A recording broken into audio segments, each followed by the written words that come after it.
Assalamualaikum warahmatullahi wabarakatuh.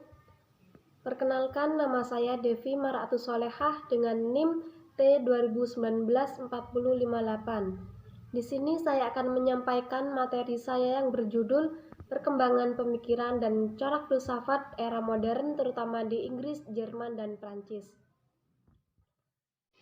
Yang pertama adalah corak filsafat era modern di Inggris. Banyak aliran filsafat yang berkembang di Inggris pada abad ini, pada abad 18, yang sangat memungkinkan dipengaruhi oleh keanekaragaman kepercayaan. Salah satu aliran kepercayaan ialah aliran deisme, yaitu suatu aliran di Inggris yang pada abad ke-18 yang menggabungkan diri dengan Edward Herbert dari Canterbury pada tahun 1581 sampai 1648. Dikenal sebagai pemberi alas ajaran agama alamiah atau natural religion. Deisme merupakan aliran yang bersifat kontrotatif terhadap agama wahyu, beserta kesaksian-kesaksiannya, buku-buku Alkitab, kepada kritik akal dalam menjabarkan agama dari pengetahuan alamiah, bebas dari segala ajaran gereja. Ajaran ini dalam pandangan kami sangat dimungkinkan sebagai respon dari keadaan pada masa itu yang cenderung menafikan kemampuan rasio dan verifikasi empiris. Dalam bidang filsafat, tokoh yang terkenal dalam kajian metafisika dan pengikut aliran deisme ialah George Berkeley. Dia dilahirkan di kota Kilkenny, Inggris pada tanggal 18 Maret 1685 dan meninggal pada tahun 1753. Dia belajar teologia di Dublin pada tahun 1707 dan menjadi imam di Angkitan pada tahun 1721. Dan kemudian dia mengajar teologia, bahasa Yunani dan Ibrani, serta menerbitkan karangan-karangan tentang filsafat. Dia dikenal dengan teorinya yang disebut idealisme, yang olehnya sendiri disebut imaterialisme, sebab ia menyangkal adanya dunia yang di luar kesadaran manusia. Idealisme ini menjelaskan fenomena alam yang mengembalikannya kepada ide-ide dalam beberapa bentuk. Filsafat ini juga dikenal sebagai idealisme dogmatis yang menjadi masyhur dalam rumus S percipi atau mengada tak lain dari mengamati. Pendapat ini didasarkan pada analisa pengamatan penglihatan dalam pandangan ini. Dalam pandangan ini kita dapat melihat jarak jauh atau titik jarak di retina jauh di titik yang sama, sehingga kita dapat melihat hal besar ataupun perubahan tempat atau gerakan. Menurut Berkeley, tidak bisa dikatakan bahwa pengamatan ialah seperti menangkap makna dari bahasa. Contohnya, saya melihat gunung seperti saya mendengar gunung, kalau ada yang mengucapkan kata gunung. Dan oleh karena itu, dunia ini tidak lepas dari pengamatan Tuhan. Maka segala sesuatu akan tetap ada, sekalipun tak ada seorang pun yang mengamatinya. Oleh karena itu, pandangan yang ekstrim pada sisi dalam atau internal domain ini, maka dia dikenal dengan aliran spiritualisme. Spiritualisme merupakan kelanjutan filsafat Locke yang mengatakan semua pengetahuan berdasarkan pada pengalaman. Berkeley kemudian mengembangkan teori tersebut dengan mengatakan pengalaman itu tidak disebabkan sesuatu dari luar kita. Asalnya dunia, benda-benda hanya ada.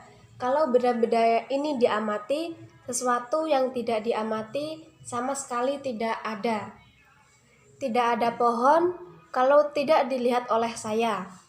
Ini merupakan pandangan yang berserangan dengan aliran materialisme, aliran yang ekstrim yang menantinya akan memengaruhi pemikiran Kant, Hegel, dan Schelling, yaitu dalam aliran idealisme. Aliran yang lain yang dikenal di Inggris adalah aliran skeptisisme yang dimunculkan oleh David Hume sebagai kelanjutan pemikiran Locke dan Berkeley. Hume dilahirkan di dekat Edinburgh, Skotlandia pada tanggal 26 April 1711. Ia belajar hukum, sastra, dan filsafat. Juga bekerja diplomat di Inggris, Prancis, Austria, dan Italia. Ia tinggal di Prancis di La Flèche, tempat di mana Descartes telah bersekolah. Dia bertemu dengan Jean-Jacques Rousseau di Paris dan kemudian meninggal di Edinburgh tahun 1976. Pemikiran Hume yang skeptis oleh sementara tokoh dianggap mematikan jalan filsafat karena paham skeptis ini menyalah filsafat menjadi tidak masuk akal. Pandangan Hume yang skeptis ini menyangkut bahwa manusia tidak memiliki pengetahuan bawaan dalam hidupnya. Sumber pengetahuan adalah kesan-kesan impression dan pengertian atau ide-ide. Dalam pandangan ini, Hume tidak membenarkan adanya aku sebagai pusat pengalaman, kesadaran, pemikiran, dan perasaan. Jadi, pemikirannya tentang alam ini, Hume meniadakan ikatan sesuatu kecuali kebiasaan. Inilah cara manusia berpikir dan berharap, yaitu menggabungkan kesan tunggal, kesan panas dan dingin, merah dan hijau, berat dan ringan, dan lain-lain. Sebab hanya itulah yang menurutnya hanya dapat diketahui dengan pasti. Dalam pemikirannya tentang agama, ia membedakan dua bentuk agama, yaitu natural religion yang berasal dari akal budi dan agama yang penuh fanatisme. Dia tidak mempercayai adanya Tuhan karena tiada bukti yang dapat dipakai untuk membuktikannya. Juga tiada bukti bahwa Tuhan itu menyelenggarakan dunia, seperti tidak adanya bukti jiwa yang tidak dapat diamati. Dari pandangan ini, maka dapat ditarik benang merah antara kesinambungan pemikiran filosof dari Locke diteruskan pada Berkeley dan sampai kepada Hume, yang pada hakikatnya bersifat kritis, analitis, dan skeptis. Sekalipun Hume sebagai seorang skeptikus, tapi filsafatnya cukup berpengaruh, terutama di Prancis dan Jerman. Pemikiran skeptisnya mempengaruhi seperti Montesquieu, Voltaire, Rousseau, dan serta Immanuel Kant. Secara umum, gerakan pencerah di Inggris ini berpengaruh pada perkembangan berbagai disiplin ilmu yang pada tahapan berikutnya menghasilkan revolusi industri. Yang kedua adalah perkembangan pemikiran dan corak filsafat di era modern di Prancis. Masa di Prancis ini bermula dari kemudian golongan yang disebut filsuf, yang terdiri dari seniman, sastrawan, wartawan, ilmuwan, dan orang-orang yang mendambakan tatanan kemasyarakatan dan kenegaraan. Mereka tidak menghiraukan adanya pertentangan antara aliran filsafat, juga tidak berpihak pada seorang filsuf atau aliran filsafat tertentu. Sasaran utama mereka adalah menjatuhkan dominasi kekuasaan, monarki, dan gereja. Tuntunannya yang paling mendasar ialah kebebasan, persamaan, dan persaudaraan. Golongan filsuf yang terdiri antara lain yaitu François Marie Araud, dikenal dengan Voltaire. Ia seorang sastrawan yang dermawan yang dilahirkan di Prancis pada tanggal 21 November 1694 dan meninggal pada tanggal 20 Mei tahun 1778. Kemudian ia belajar sastra, sejarah, ilmu hukum, politik, ilmu alam, kesenian, dan filsafat. Dia adalah pengikut kepercayaan Deisme yang timbul di Inggris. Kekuasaan raja yang absolut harus diakhiri dan diganti dengan tata negara yang berbentuk republik. Tokoh lain yang terkenal adalah Jean-Jacques Rousseau. Dia adalah filsuf dan pengarang yang dilahirkan di Jenewa, Swiss pada 28 Juni 1728. Pada 1725 dia belajar di Jenewa. Sekalipun masa sebelumnya dia melanjutkan sebagai anak yang suka belajar, tetapi kemudian tumbuh sebagai anak yang tidak menentu. Dan akhirnya dia pulang pada tahun yang sama. Setelah itu ibunya mengirimnya ke Turin pada tahun 1728. Dan dari sini kemudian dia masuk ajaran Katolik. Sejarah kehidupannya kemudian tidak jelas dan tidak menentu karena dipengaruhi oleh jiwanya yang mudah meledak dan hampir psikopatis. Rousseau berpendapat bahwa kemajuan ilmu dan kebudayaan hanya membuat manusia terasing dari dirinya sendiri. Untuk itu, manusia harus kembali kepada keadaan alamiahnya, pada keadaan primitif di mana manusia hidup otonom dan bahagia. Untuk melestarikan keadaan tersebut, manusia membentuk masyarakat atau keadaan sosial yang dapat memberikan rasa keamanan, rasa aman, dan rasa tenang. Dalam keadaan primitif ini, manusia hanya tergantung pada benda-benda. Dalam keadaan sosial, manusia hanya tergantung pada undang-undang yang merupakan kehendak umum. Oleh karena itu, ia menolak keberadaan parlemen karena jarak antara rakyat dan perwakilannya itu sangat jauh atau terlalu jauh. Dan sebagai gantinya, ia hanya menerima kedaulatan rakyat secara langsung. Dalam keadaan sosial, manusia harus mempunyai kebebasan, persamaan, dan persaudaraan. Unsur yang ketiga ini dari Rousseau menjadi ideal revolusi Prancis. Tentang pendidikan, Rousseau memberikan ideal pedagogis berdasarkan prinsip kembali ke alam atau back to nature. Dengan model ini, pendidikan seperti ini, maka anak menurutnya harus dijauhkan dari kebudayaan dan diberi kesempatan untuk mengembangkan potensinya dirinya sendiri secara bebas. Pengaruh Rousseau atas pemikiran Barat sangat besar dan mendalam. Hal ini setidaknya terlihat pada Kant, Jood, dan Marx.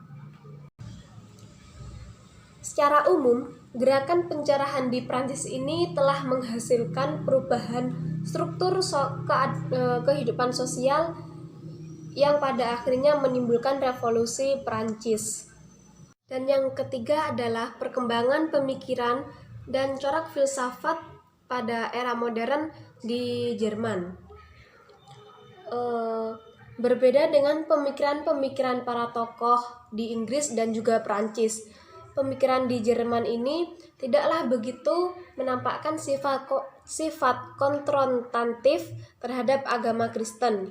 Memang di Jerman muncul orang yang berusaha menyerang dasar-dasar iman, kepercayaan yang berdasarkan wahyu.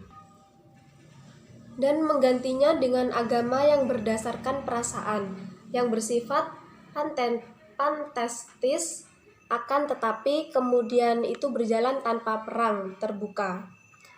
Di antara tokoh pemikiran pada era di Jerman ini yang dianggap cukup representatif untuk disebut adalah Immanuel Kant atau Kant. Ia meneruskan usaha-usaha yang telah dirintis pemikir sebelumnya dengan cara mensintesiskan antara idealisme di Jerman di satu pihak dan empirisme Locke atau Hume di Inggris atau di pihak lain. Sintesisnya yang merupakan titik pangkal suatu periode baru ini disebut kritisme. Immanuel Kant lahir di Jerman pada tanggal 22 April 1724. Ia memperoleh pendidikan di sekolah tinggi di Collegium Fridensianum. Kemudian melanjutkan pendidikannya di Universitas Königsberg. Ia bekerja sebagai tutor selama beberapa tahun di Prusia Timur. Pada tahun 1755, ia mengambil program masternya di Königsberg dan mulai mengajar di universitas sebagai dosen pribadi. Ia mengerjakan berbagai bidang studi meliputi fisika, matematika, geografi, dan filsafat. Hidup Kant sangat teratur. Setiap hari mempunyai acara yang sama. Dia tidak keluar dari kotanya Königsberg. Walaupun dia lemah dan kecil, namun produktivitasnya sangat besar.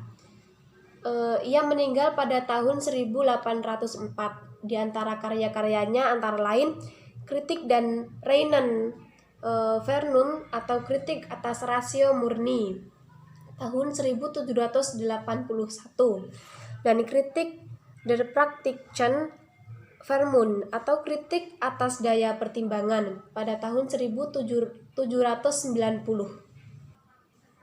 Pada masa hidupnya dibagi menjadi dua tahap, yaitu tahap praktis dan tahap kritis, di mana tahun 1770 sebagai garis pembatasnya, yaitu ketika ia menerima jabatan sebagai guru besar. Dalam filsafat pengetahuan, Kant memulainya dengan membedakan antara pengetahuan murni dan tidak murni. Menurutnya, penelitian pengetahuan itu memberikan kepada kita nilai dan jangkauan pengetahuan di sesuatu pihak dan syarat-syarat yang diperlukan di pihak lain. Pengetahuan menurutnya bersandar pada putusan yang mengandung dua pengertian, yaitu subjek dan predikat.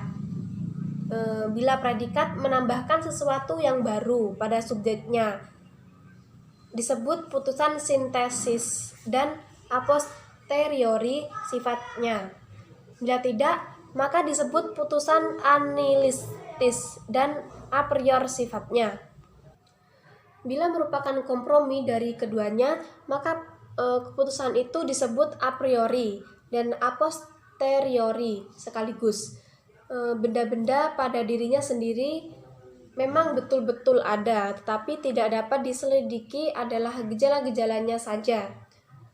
Umpamanya tentang meja yang tampak pada kita lewat indera, yang menggerakkan daya tangkap indera kita, sehingga kita membentuknya dalam fantasi menjadi suatu gambaran tertentu yang dikuasai oleh kedua bentuk a priori, ruang lingkup dan waktu. Berdasarkan penampakan itu, kita membuat keputusan terhadap apa yang kita amati. Dari sejarah pemikiran modern ini, baik rasionalisme maupun empirisme saling bertemu dalam filsafat Kant. Pikirannya merupakan sinesis yang sekaligus merupakan titik akhir bagi kedua aliran tersebut. Dari hasil sintesanya lahirlah kemudian dua aliran baru, yaitu idealisme dan positivisme. Idealisme menampakkan pengaruhnya pada Finn, Schelling, dan Hegel yang menekankan pada unsur kesadaran. Positivisme melanjutkan skeptisisme Kant. Lebih dari itu, pengaruh Kant yang cukup fenomenal pada masa selanjutnya. Pada masa selanjutnya adalah pada neokantisme atau Natrop, Kasir, Reket, dan Valheger yang berkembang pada abad ke-19. Dan secara umum, gerakan pencerahan di Jerman ini tidak mengalami gejolak perubahan sosial sebagaimana yang terjadi dengan revolusi Prancis dan revolusi industri di Inggris. Hal ini agaknya bisa mengerti atau mengingat ke masyarakat Jerman sebagian besar masih agrikultural dan kaum pedagangnya dari kelas menengah tidak mempunyai kekuatan yang berarti dan tidak pula merasa berkepentingan untuk tampil sebagai kekuatan melawan kekuasaan yang berlaku. Namun demikian bukan berarti tidak terjadi perubahan sama sekali, hanya saja perubahannya bersifat evolutif. Sekian presentasi dari saya. Mohon maaf apabila ada kesalahan. Wassalamualaikum warahmatullahi wabarakatuh.